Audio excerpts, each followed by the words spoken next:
Welcome to Touched and Empowered, a show created to empower individuals to value their lives by hosting think tank discussions that will inspire positive action.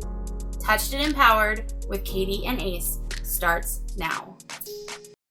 All right. Hello, everyone. Welcome to the stage, Jasbeen Singh, who is a proud mother and a devoted wife residing in Elk Grove, California. She is an expert in customer service and coaching with a career that includes 25 years of customer service, public service, and call center management in the state of California, state government, right? Yes. Yeah. Okay. She shares her personal breakthrough story as well as shares additional insights into living our best lives through her contributions into anthologies. And we'll have those links provided for you. It's her mission in life to be of service to people of all ages. You can find more information about her upcoming projects, including her personal memoir and children's books, by visiting www.billionleaves.com. You can also reach her through her Facebook page at facebook.com/Jasbeen Inspires. Awesome. Well, thank you so much for joining us, Jasbeen. Thank you for having me, Ace. I really appreciate this opportunity to share a little bit about me. Yeah, I love your story. You were sharing it with me prior to when we were on a phone call. And, it's great practice for the present moment. Tell us a little bit about yourself. I know we have the bio, but let's go a little deeper. Yes, surely, Ace. I really am currently very passionate about living authentically. And not a lot of us do that on a regular basis or sometimes ever. We live behind masks of shame, of guilt, of resentment, of being judged, fear of being judged, and it's one of those things that you're not really living when you're in that space. You're just existing. And I had been doing that for years. And it was when I finally did the inner work that I realized all those masks that I was wearing, and they were heavy and they were not me, and I was a professional and I got accolades at work. I mean, I received a most prestigious award at my job, and I was doing well as the perfect daughter, perfect wife, perfect mother, everything. But why was I so unhappy? It's because due to previous trauma, I had these victim mindset. I was not really ever pursuing my own passions. I lost that spark, or that spark was hidden, and I never let that show out to the world. And so what I was doing was I was existing to please others, to do what was expected, but really not living and breathing and just being me. Being is such a big deal, and we don't do enough of that. Just being, being who you truly, authentically are meant to be. Just be. You give me a lot to work with there. So I really appreciate that. And for you to share your heart like that. Thank you very much. So it's funny, I actually spoke to my mother this morning, and I don't know why. And I guess it was to prep for this meeting, which is wonderful in this interview. So my mother was like, hey, you got to do this with your life, whatever that is, right? And it was like the cookie cutter, perfect, air quotes, existence and living normality, I believe. I think that's what she was trying to go for. She was like, get the steady job that does this, and that, right? And I actually looked at her and I was like, this is one of those conversations that we've been having for years. And I looked at her and I was just like, Mom, do you want me to be happy? And she actually asked me back, do you want us to be happy? And I looked at her and I was like, I do, but if I'm miserable, you will be too. It's so true. Yeah. I mean, white picket fence, the job with the benefits, it's all we've heard, right? Like that, the thing people say, the bubble of perfection is not really perfection, mask. It's what people want to see, but really it's not what they want to be. It's not bad to do that if I'm not discounting people that have that. I mean, I'm even currently pursuing that, right? Because you got to bring home the bacon, right? Until you passion brings you income, you got to bring home the bacon. But whatever you do and do in life, be authentic. I think I love that you said that you're a beginner, because what you just said isn't beginner stuff. So it is very true. A 9 to 5 is fine. Like, I'm not saying that, if you put me in a 9 to 5, it's not for me, but it's definitely for those who really want that stability and want that 9 to 5 paycheck, and they love their jobs. And yes, they're allowed to be authentic. I feel like the reason why I wanted to leave the 9 to 5 was because I didn't feel authentic. I felt like I was being caged, and the feelings of that made me resent the 9 to 5, right?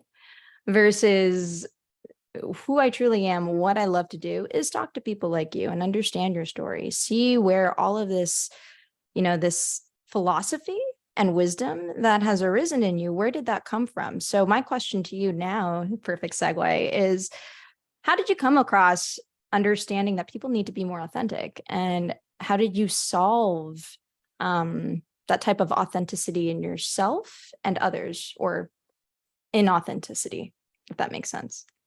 Gosh, my wanting to live authentic really comes from a place of finding permission to be authentic. And I didn't have permission to be authentic until I knew my value. And I only found my value when I was really broken and I needed help. So when you're in truly broken, and like I literally, everything was going great in my life. I've got beautiful children. I've got, the 8 to 5 job. I've got benefits. And, I've got all this in the Indian society, I've got all that, respect. But it was like, I was in my early 40s, because I'm 44 now. And I was like midlife crisis. Like I'm so unhappy, like something wants to just break out of my heart and cry, and so I was bawling in my doctor's office. Don't know what's up with me. I don't know I have no reason to be, upset, anxious. What's going on with me? I really don't know, but I'm just so unhappy. And my work, like that's normal. Like work, stress is normal. Everything is, so what was it? What was the situation? So I did a quick assessment, and she said, look, no, you know what, you need time off. You need to go to the anxiety treatment center. And until then, like there's a little cliche, or there's this, this thing that you hear about, mental health, like, I don't need mental health. People are afraid, like, what is mental health issues? And, no, that's not my problem. Doctor, you're not understanding. You're not listening to me. And then she goes, no, you need help, and when it's kind of like one of those things where you have to borrow somebody else's belief until it becomes your belief. So I was borrowing her belief and saying, look, if this is what she thinks I need, I will just go for it, because right now I'm unhappy. I was just, every day I would cry. I would cry. I would be upset. I think what it really was I didn't know who I was. Spark was crying from inside. Let me free, like, be, why are you just being? Why are you pretending all the time, to be happy? And so when I went to the anxiety treatment center, this amazing place here in Sacramento, it was one of those things where I started to do some inner work, and I was defensive. I was like, no, that's not me. That's not me. That's never happened to me. But once I let myself immerse myself into the process of identifying what those root issues were, I discovered that I had trauma. I had trauma, and I will say it out loud in the world, because there's no secret. I have been through arranged marriage. Wow. Multiple times over. The previous 2 scumbags married me for a green card, and I was abused mentally, physically, emotionally, financially, all sorts of ways. And I never dealt with that, and it was trauma. It was the abuse that really cemented some sort of deep space in my heart where I feared, I was fearful of asking for help. I was fearful of saying, hey, this is Jasbeen needs this, because I was accustomed to, yes, ma'am, yes, sir, yes, mom, yes, dad, yes, Indian society, I bow to you.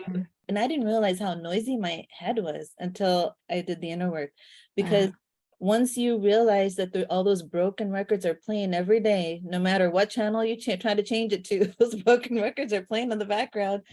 Once I dealt with it and broke those records, the stories that I kept playing over and over again about of what people thought of me, what I thought of myself, about why I was played like I was, or abused like I was, once those stories and those issues and that drama and that guilt and that shame and all that resentment, frustration was out, it was so quiet. Right? Oh, I love it. Oh, yeah. Oh, thank you so much for sharing. That's such a beautiful, keep going, Yeah. please. Yeah. So now what, and I talk about it in my book. One of the anthologies that I was a part of, I list out those steps that I took, and I spell out my name. I literally spell out my name, Jasbeen, like the first J is for jolt. And that jolt was, hey, you need help, get the help, like it's not going to happen without something changing, right? It takes change to make change. Yeah. And so I'm not going to spell out what all those acronyms are. So somebody's going to have to read the book. Oh, that's great. And I love that cover. Oh, it's so just empowering and understanding. And I'm so happy that you shared that with us, because that is so real. And it's something that I also went through as well. I think, you did mention Indian society. I'm originally from Edison, New Jersey. So I know a little bit and understand a lot of what my classmates went through in regards to arranged marriage, but not to the extent where you just opened up. And I really appreciate you sharing that. It's funny because in a bunch of pseudo other cultures, we all have that type of strange, like culture-based way of treating women. Yeah. And it wasn't until, the past, I want to say, well, it's happened in history with Joan of Arc and all the other wonderful idols and spearheaded courageous women in our history books. Right. And I think it's one thing to hear about somebody that was out in the world fighting for justice. And then also now we're talking about relationships. Like we're talking about somebody fighting to overcome domestic violence, understanding that there is like a very strange, almost, there's a word for it, almost not manipulative, but like there's a mindset that can keep a woman caged. It really can. You know what I mean? And and in the different cultures, I've noticed that there are different subsets of what that mindset could be. And those who break free of that, someone like you who's courageous to do it in such a, I'm not saying stifling culture, because I'm not going to say that out loud. I'm not going to say that it's stifling. I think the Indian culture is actually very beautiful. Yeah. Especially since you're Sikh, correct? Yeah, Sikh religion. Yeah. Yes. The last name, it's my hometown, seriously. There are traditions, even like I've noticed you don't have your long hair. That was something that I noticed. Genes for that. Huh? You can blame genes for that. Oh, that's funny. That is hilarious. But sharing what you said is so important, and so important for so many others to hear. I went through DV at one point, and I had to go through brain spotting to overcome it. One of my friends is a dear doctor, Deidre, and she is an expert in brain spotting, and yeah, it does work. So I highly recommend. But that is the person I go to. We're gonna put her. We are referral partners, business partners. She will be on this podcast as well. Deidre has an incredible story. I love her. So Ace, I want to say though, I was reading Conversations with God, and I don't want to stop like in a summary or in just in essence, the one thing that when the people that do bad in the world, every act in the world is an act of love. So like even for Hitler, and all these bad people that did stuff, in their mind, they weren't doing bad stuff, right? And people that do the violence, right? They're doing it for reasons that we don't understand, but it's an act of love. It's for power, authority, some other stuff that they are so passionate about that everything else they turn a blind eye to. But it's God in this book, and I know that I'm sorry I'm mentioning God, but like not everybody believes in God, but I I do. And I just want to say that in the book, Conversations with God, God said, like it speaks to the fact that every act is an act of love. And so it's almost like that's why when people forgive, it's so freeing, because that person, did what they did from an act of love that we don't understand, but we created a story about why we were so hurt about it, right? We're never going to meet eye to eye. The person did what they did for other reasons, and we've felt what we felt for other reasons, right? We didn't get the nurture, we didn't get the stability, the care, the safety, whatever, we were looking for something else in a relationship in those instances, and they were looking for something else. So when you forgive them for who they were, thank you, goodbye, out of our minds and our heart, then we can move on in our life, right? Just when you understand that factor, that the motives behind people acting a certain way. Absolutely. Thank you for sharing that. I think so. When I break up with anyone, or when I broke up with anyone, hopefully this won't, that's the last time. It came down to I knew at the end of the day, it was a difference in philosophy. It was a difference in understanding standards. It was a difference in knowing that this is how I want to be treated. And like you said, dignified, right? That beautiful, dignified, respected, valued, right? Yeah, there's a significance. Yeah. And I'm not going to settle for less. And the reason why I won't is because if I do, I'm going to let that happen to you as well. Totally. Yeah. And here's the thing, in relationships, you can't put people in a box. Yeah, no, you can't. No. I love my husband. Beautiful. My current husband, my Singh Teka, I love him. Thank you, world. Thank you, universe. I love him. Now, I would say it wasn't always that way. It was when I started to see him for who he is and who he isn't, and he saw me for who I am and who I'm not, is when we flourished. And we're made to flourish, right? You can't put each other in a box. You have to be authentic. And then that authentic, if I was anybody else, I'd be Susie's, Billingsley, or, Beck, whoever, Ricardo. But I am Jasbeen. I am who I am. And you can't change what you like or don't like about me, because all that makes me me. And all what you do and how you are and aren't is what makes you, Ace. Right? So when people appreciate those differences is when we can make the world a better place. I agree. Thank you so much. I love that. Yes. It is it's one thing to acknowledge. I love different perspectives. I feel like hearing somebody else's different perspective, maybe that's why I like doing a podcast. Like, I can't have people just cookie cutter tell me exactly what I want to hear. That doesn't flow.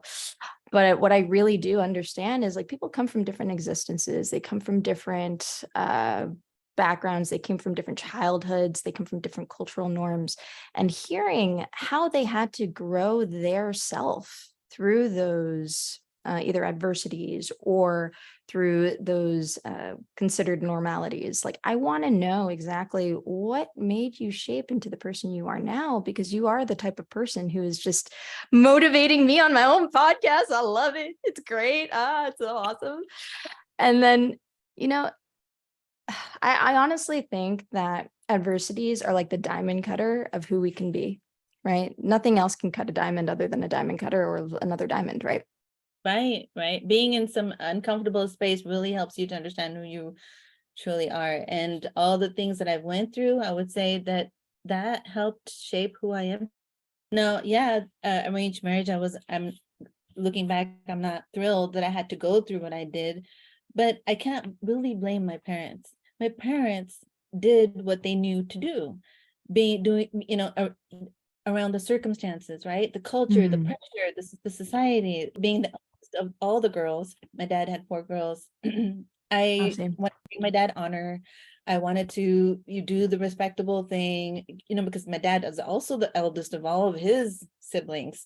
So I thought, well, if I'm going to be the trendsetter, I'm going to be the one who is obedient and, does the right thing. Right. Yes. Makes my dad feel proud. My dad's such a hard worker. He came in his 20s to America for a better life, and sponsored all of his brothers and sisters, most all of them, to America. They're all settled, have beautiful lives, happy. My dad always was the big caretaker, took care of family, took care of things that needed, and all on his own. Here, we have technology, Google it. You could learn anything you want on YouTube these days. Dad, he came in, English was not his native language, but it's like you had to fake it till you make it, right? So where he would lack in terms of marketing with his landscaping business, in terms of marketing, in terms of the spiel, the customer service representatives, whatever. Mom was a representative, dad was the doer, and they built a business from respect, from hard work, from referrals.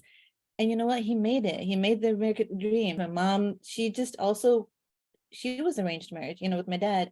So they know what they need to do. And so now hindsight, yeah, I didn't like what I had to go through, and we could blame our parents for everything, but in any circumstance, whether it's Indian or Caucasian family or Korean family, like there's decisions that are made at the time with the best intentions. You can't blame them for that. You can just move on if things don't work out now that you know better. It's like that Maya Angelou quote, right? If we knew better, we'd do better. Once you know, you do better, right? Oh, I love that quote. That brings in so much compassion whenever we're talking to anybody who just like did something and we're like, what? Why'd you do?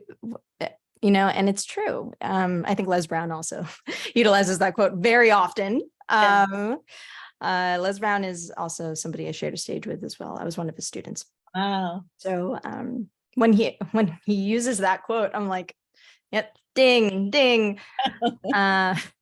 It's very true. And I think that's allowed me grace also as well in my life too. Like when we're thinking about what we had to go through and all the discomforts and possible betrayals and all of the, the human aspects of our lives, it's natural. That quote really does help. If we knew better, we'd do better. And if we didn't, then there's something else. That's a little different.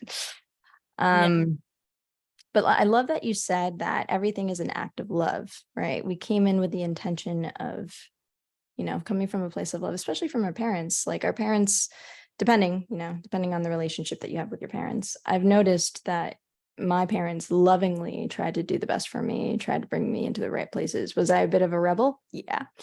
But they loved me just the same. And they knew that like every time I would do something risky, I would be okay. I'd be fine. Are they still nervous? I think I think our parents will always be nervous. You're also a mother as well, right? You're like, it's always like, you're always going to feel that, are they okay? Yep.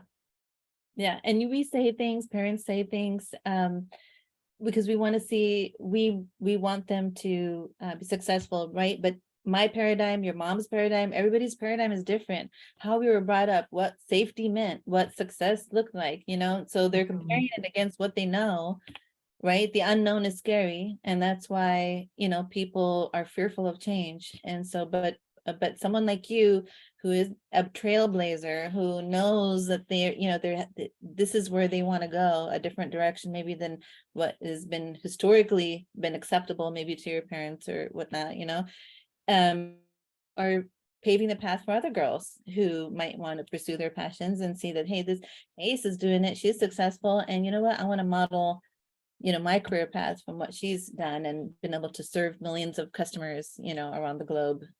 Thank you. Yeah, I appreciate that. Thank you so much. You're creating this beautiful vision, and it's going to manifest now. Yeah, I'm a true believer, and I believe Bob Proctor is one of my biggest, oh my gosh, rest his soul. I miss him dearly. He's been rest in peace. For a year. But his Brian Proctor's his son recently wrote a book that was launched, My Father Knew the Secret, and basically all in a nutshell, all the gems that he's passed on to his son, he puts in his book. And it's wonderful. I encourage everybody to buy this book, My Father Knew the Secret by Brian Proctor. Oh, beautiful. Yeah, John Tallarico is also one of my results coaches. He's also somebody who had direct mentorship from Bob Proctor as well. Yes. Yeah, it's so fun to hear other people understanding like things are possible, right? Like I chant Nam-myoho Renge Kyo, and I'm a Nichiren Buddhist as well. I chant with SGI. So my understanding of life kind of comes from a very specific word. And then when I Nam-myoho Renge Kyo, the devotion of the mystic law of cause and effect through sound. So essentially you can develop your oh snap, wait, hold on, I see a bell. This looks familiar. Do we do the same thing? Oh, that's I know that bell. You do it. Oh, that's awesome. I didn't know that you were a practitioner. Are you? No, I shiny thing, and I gravitated to it and I bought it. But you know what it does is when I am in a funk, I play it, and it clears out the energy. It totally does. It puts me in a new space where I can really start to listen to my inner voice when I'm trying to do something or wanting to write out my plan for like my next steps for the next day. Because that routine, that time for meditation or really just for self-reflection is so important. But if I've got if it gets noisy up here, like that really helps me. But you'll have to tell me more about your practice, because I'm like, if you do that, I need to learn about like really how to use it the right way. Oh. I was like, I see the bell. Nam-myoho Renge Kyo. It's like I chant it like 15 minutes or more a day, essentially, and it purifies your thoughts. Right. That's for me. Yeah. And to be honest, like, of course you're supposed to take action afterwards as well. Don't just like sit there and hope that something will happen. It's not like a wishing well, but it's definitely one of those things where it's like you'll receive the wisdom of what to do next. So I did the brain spotting. I did a bunch of other modalities to heal myself, my heart, my mind, my spirit, and then start building towards this collective of individuals who are also intuitive and also want to help and heal people. Here on Touched and Empowered, what we've done is we want to share those inspiring, encouraging stories so that people can feel like they can do it too. It's not just like, I did all this, woohoo, I'm special. Like, that's not how that works here. I totally get it. And I appreciate it, because people, here's the thing, you're creating a platform where like, you know what, that there's a void in the world, and there's platforms like these allow people to know about resources or wisdom that they need to hear when they need to hear it, and if somebody's putting out that prayer to God, to the universe, like, needing help, please show me the way, and then lo and behold, your podcast airs, they'll hear what they were meant to hear to lift them up to out of their funk and get them going to where they need to go to start being prosperous, healthy, happy, abundant lives, but it takes some sort of change, right? Some sort of jolt. And these platforms like that provide people a different way to think, shift their mindset a little bit so that they can do something, see that there's better out there for themselves. Yeah, 100%. Thank you. That is why we are providing this wisdom space, this think tank discussion, because so what we understood in regards to the teen suicide prevention, we saw that the numbers were increasing. We saw that the rates of suicide, not just in teens, were going up. And there was a day where I was taking John Tallarico's class, right? And I was like creating my C-type goal. And the C-type goal, if anybody knows how to about thinking grow roots and understanding how to reference creating your goals, essentially there's like the A-type goal where you know how to do it. You've done it. You keep doing it. There's the B-type goal. You've done it before. It took a bit for you to do it, but you've done it before. You know how to do it, right? It's like, I want to get a new Nissan. You've gotten the Nissan before type of situation. And then there's the C-type goal that allows you to grow, that allows you to shoot for the stars, and then really, think about who you are, what you think will be fulfilling for your life, and what you can do. And before I met Katie, actually, I was like, all right, so I want to decrease suicide rates globally every year. How do I do that? Right. And it wasn't just to aim to decrease the suicide rates, because like when you think of a cow, when somebody says, don't think of a cow, what do? Yeah. You think of the cow, right? So the idea was like, okay, let's do the opposite, empower individuals to value their lives. And, your story does exactly that. It helps people to see how you empowered your life, to value it, so that you can bring yourself into this new way of being, living, and this beautiful life that you've created for yourself, that wonderful foundation. When people understand that your story can be something that they can emulate for their own, like, yeah, when means now. Yeah. It's one of those things where you can feel like, okay, this person was on this podcast. I found it randomly, or I found it because it's well known. Divine connection. Yeah. Divine connection. You will be there, and your story is going to be what saves somebody out of the hell that they've been facing, because you found your way through it, and you're the reason why you've created that light for others. It makes me so upset when you hear about suicides and people giving up on their lives. And it like makes me sad, because I want to stand on the rooftops and shout out, don't do it. We're all God's children, and we're meant for something greater. Our circumstances, our environment do not define us. But these people that do the unthinkable, they don't see a way out.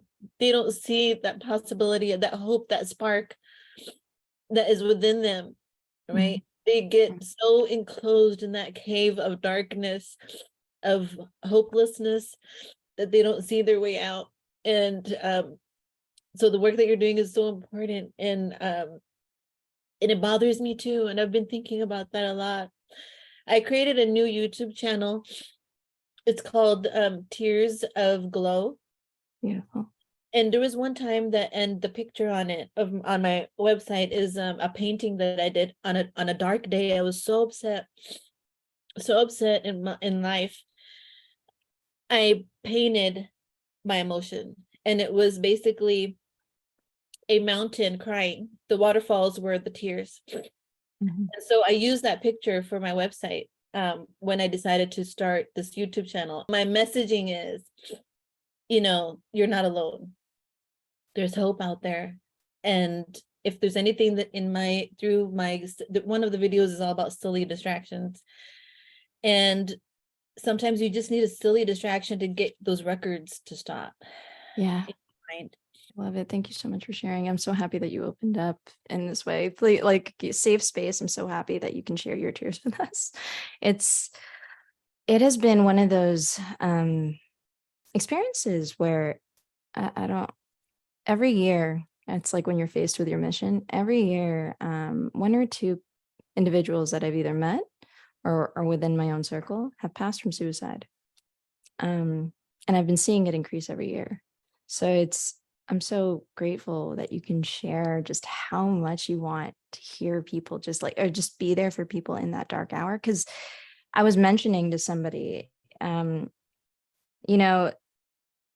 suicide doesn't come from you just want to be out one day. That's not how that works. It's a compilation of just all these different factors that make you want to believe that despair is the only thing you got. And then why do you want to keep living in it? And that's not the truth.